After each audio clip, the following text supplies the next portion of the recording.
Good morning বন্ধুরা, কেমন আছো সবাই?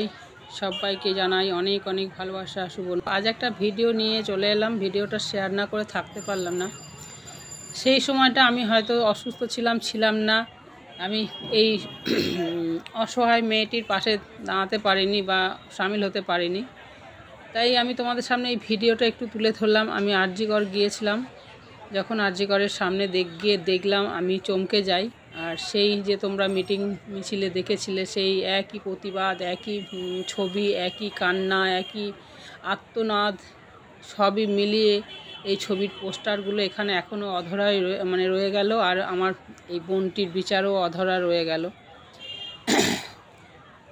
কি আর শেয়ার করব, শেয়ার করতে বুকটা এখনও কাঁপে। কারণ আমাদের সবার ঘরে ঘরে মা, বোন, দিদি সবাই রয়েছেন। এই ধরনের দুর্ঘটনা যেন কারোর ক্ষেত্রে না হয়।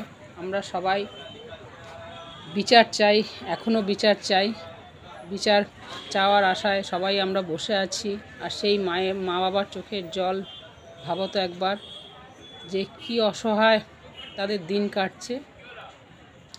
এই ছবিটা আমি ইচ্ছে করছিল না, তাও ভাবলাম একটু তোমাদের সাথে শেয়ার করি। কারণ আমি এই সময়টায় তখন অসুস্থ ছিলাম, তোমাদের পাশে এদের পাশে দাঁড়াতে পারিনি বা সামিল হতে পারিনি।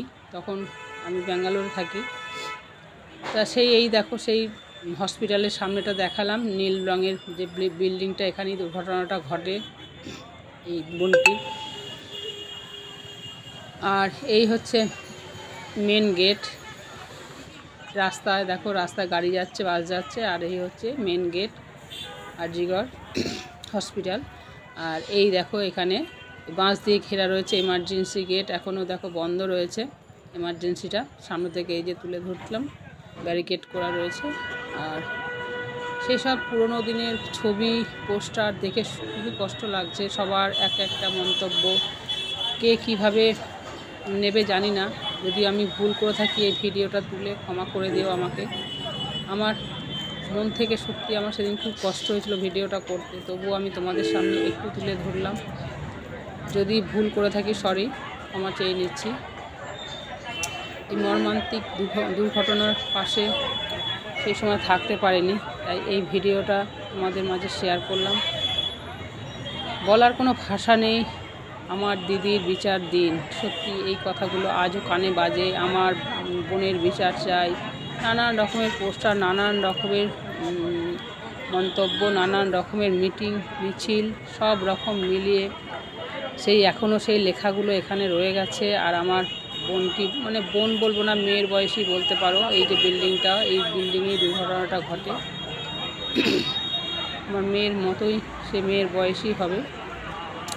কিন্তু সত্যি আমার আজও কষ্ট হচ্ছে এখানে গেলে সেই দৃশ্যগুলো দেখে। দেখো, প্যান্ডেলের ভেতরে এগুলো সব কিছু করে রেখে দিয়েছে স্মৃতি হিসাবে। তো এখনও সত্যি বিচার অধরাই রয়ে গেল। এই হচ্ছে জরুরি বিভাগ, এটা এখন বন্ধ হয়ে গেছে। এখানেই ভাঙচুর করেছিল। এই জায়গাটা এখন বন্ধ হয়ে আছে। তবু এখনও চলছে, আরজিকর চলছে, ঠিকই আছে। সেরকম কোনো